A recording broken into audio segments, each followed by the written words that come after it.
Zarnecki here. Welcome to this week's episode of Sticky Note Marketing.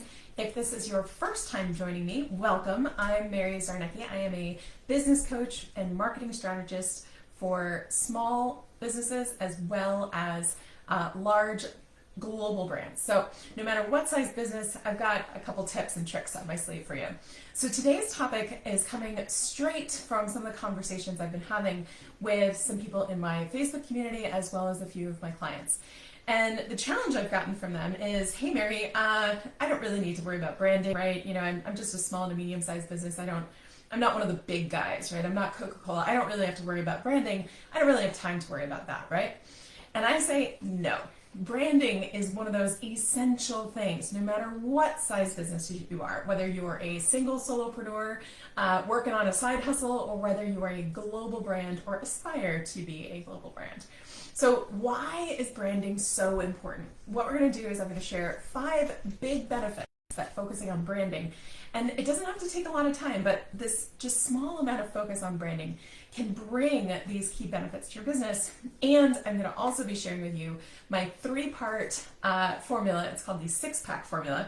So just like you kind of have to work out in order to get a 6-pack, not like I actually have one, but back in the day when I used to be a collegiate rower, maybe I had one that would resemble a 6-pack, but today's 6-pack is going to be a little bit different. So I'm going to walk you through that formula so you can take action, simple strategic action in your business this week to elevate your brand and increase those sales. So why branding? Why, with all of the other things that we need to focus on, why should we focus on or worry about the branding of our business?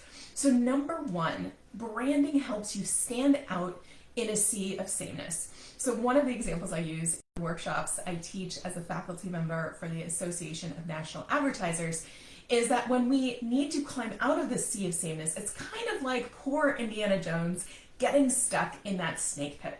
And hopefully none of us are going to get stuck in a snake pit like Indiana Jones did.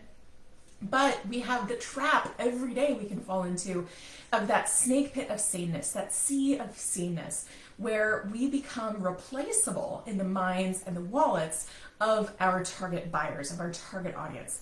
And branding helps us break out of that sea of sameness. It allows us to own our own special ground in the minds and wallets of our target audience. Number 2, it also helps to establish credibility and authority.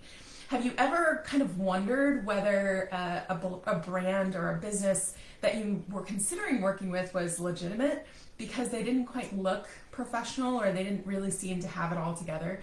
So when your branding is on point and it's brought to life consistently across all of those different touch points, all those different places where your audience is coming into contact with you, it's going to elevate that authority and credibility in their mind, which makes it easier for them to make a buying decision.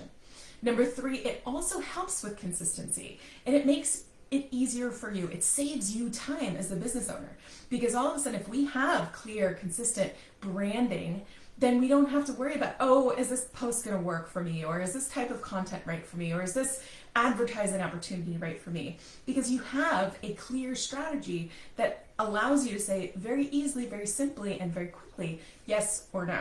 So actually branding ends up saving you time. Also, branding is going to help magnetize those ideal buyers to you. As a business, it's easy to say, well, we don't want to turn away anyone, right? We don't want to turn away any dollars. We don't want to leave any money on the table.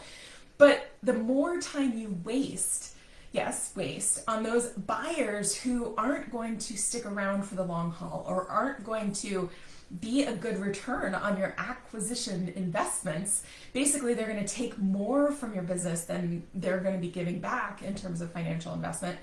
We almost want to let those consumers go. We want to let those customers go and really focus on the ones who value what we have to offer and who are willing and able to contribute more to our organization.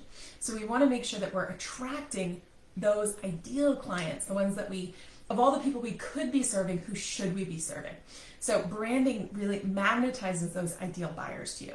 And last but not least, branding, when done well, no matter what size of business you have, it really gives you a clear strategy for growth. It allows you to stay focused. It saves you time, effort, and energy when thinking about things like wondering whether you should promote something or join a joint venture or invest in new technology. having this clear strategy in place gives you guidance, and it allows you to set aside all of those wonders and worries. So great, Mary. These are all wonderful sounding benefits, but how do I actually do this? When you say elevate my brand, what does that mean? So this is where my 6-pack formula comes into play. The 6-pack formula I created working with, like I said, both small micro businesses, scrappy little startups, 1 or 2 people working out of a garage or a guest bedroom, as well as large global brands, some of which you probably have in your kitchen or on your bathroom counter. So when I say the 6-pack formula, the 6 is I want you doing this 6 days a week. Now, most people are like, oh gosh, Mary, I don't even work out 6 days a week. Well, I understand. And we're not talking about a big time investment. We're talking about a couple minutes 6 days a week. You get 1 day a week off. But when we're thinking about the 6-pack, we want to just be checking in every day on our business on the pack, right? The PAC. So the P is your personality. So is what you're saying, whether you're communicating with someone individually on a sales call, socially on a post, to your email list, in advertising, is your personality coming through? And I don't mean necessarily your personality. Now, you may be a personal brand and you are the face of your business, but what is that brand's personality, and is it coming through? Or are people starting to see kind of a multi-personality issue going on?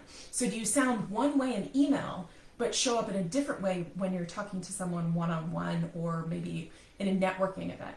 Or is that personality consistent? So we want to make sure we're clear on what personality we want to showcase, and is it being consistently showcased across all of those different places you're touching your target audience?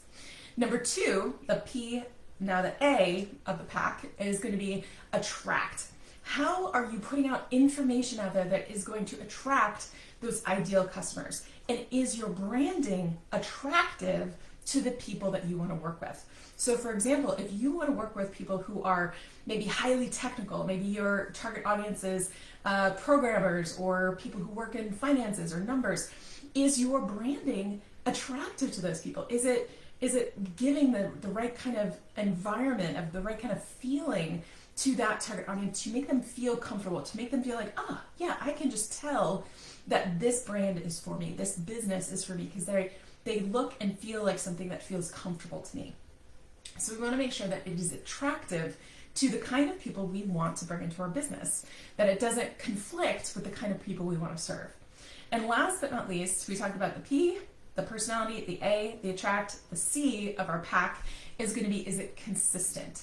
So once you know what kind of personality you want to show up with, once you understand how you need to basically show up in order to attract the people you want to work with, the people who you want to buy from you, we need to make sure that that is consistent.